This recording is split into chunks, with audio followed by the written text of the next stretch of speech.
Assalamualaikum warahmatullahi wabarakatuh. Izinkan saya memperkenalkan diri. Nama saya Muhajir, formasi jabatan PKPPK, penempatan di kantor unit penyelenggara Bandar Udara kelas 3 Merde, Kabupaten Teluk Bintuni, Provinsi Papua Barat.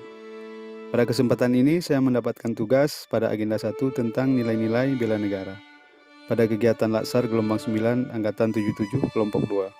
Baiklah, langsung saja kita bahas tentang nilai-nilai bela negara. Apa itu bela negara?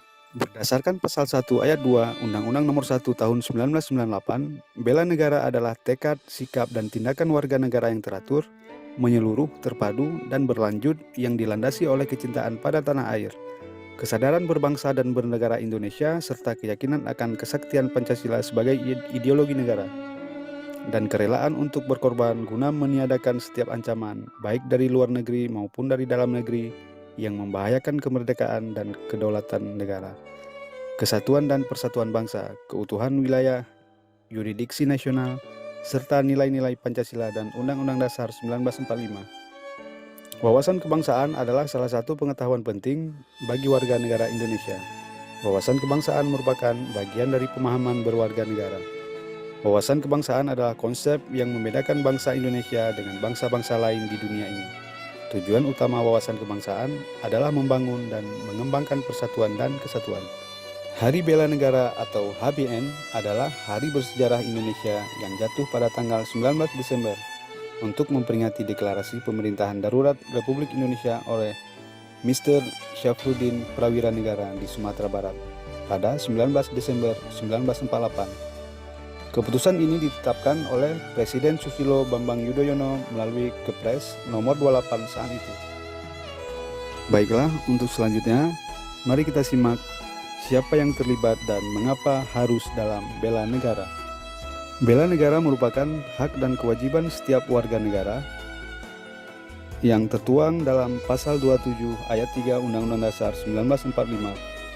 Setiap warga negara berhak dan wajib ikut serta dalam usaha pembelaan negara. Adapun konsep bela negara sebagai berikut. Yang pertama, bela negara secara fisik.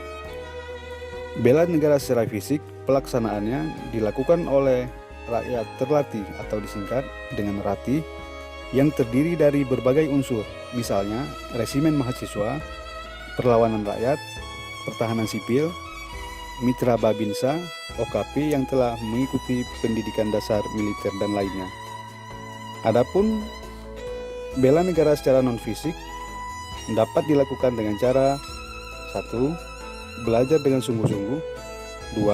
Mencintai produk-produk dalam negeri. 3. Mempelajari dan melestarikan budaya bangsa sendiri. 4. Tidak mencemari nama baik negara. Dan 5. Tidak terpengaruh akan budaya asing yang bersifat negatif. Selanjutnya, adapun unsur dasar bela negara. Yang pertama, cinta tanah air. Yang kedua, kesadaran berbangsa dan bernegara.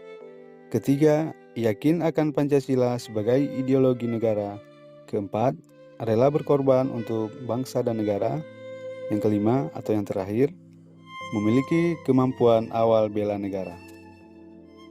Selanjutnya, mari kita perhatikan manfaat dari bela negara. 1. Membentuk sikap disiplin waktu, aktivitas, dan pengaturan kegiatan lain. Kedua, membentuk jiwa kebersamaan dan solidaritas antar sesama rekan seperjuangan. Ketiga, membentuk mental dan fisik yang tangguh. Keempat, membentuk iman dan takwa pada agama yang dianut oleh individu. Yang kelima, membentuk perilaku jujur, tegas, adil, tepat, dan kepedulian antar sesama. Untuk selanjutnya, yaitu isu-isu kontemporer. Saat ini konsep negara, berbangsa, dan nasionalisme dalam konteks Indonesia sedang berhadapan dengan dilema antara globalisasi dan etnik nasionalisme yang harus disadari sebagai perubahan lingkungan strategis. PNS sebagai aparatur negara dihadapkan pada pengaruh yang datang dari eksternal, juga internal, yang kian lama kian menggerus kehidupan berbangsa dan bernegara.